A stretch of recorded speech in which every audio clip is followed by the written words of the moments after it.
हे काय करायलीस तू? अहो कमी गॅस महाग झाला काही तर आपल्यासाठी आता हेच देव होईल तर तुम्ही बी या आणि पाया पडा या लवकर ये. ए माझा मित्र आला, गरम गरम पोहे कर बरं.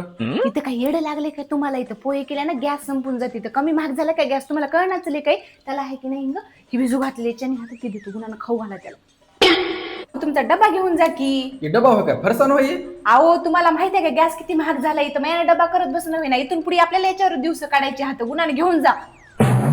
अहो सासूबाईला गावाकडून बोलून घ्या की इथं. कशाला सासू पाहिजे? तूच तर भांडण करून गावाकडे वाट लावलीस की. अहो नाही हो इथं चूल बिल पेटवा लागते सासूबाईला जमते चुलीवरच त्याला करायला बी लय आवडते चुलीवर बोलून घ्या की त्याने करतात आम्ही कुठे इथं फुकत बसू. आता आठवण आली का सासूबाईची? तसं नाही हो तुमची आई माझी आई इथं. अगं बाई, गॅसची टाकी काय जवळ घेऊन झोपलीस? हा इथं तुमचा काय भरोसा आहे इथं अर्ध्या रात्री तुम्ही काय बी चहा बी काय बी करून खाऊ शकता इथं अगोदरच फरसाणावर इथं जगाले इथं तुमचा काय भरोसा नाही बा आम्ही दे नाही इथं गॅसची टाकी घेऊन झोपतो.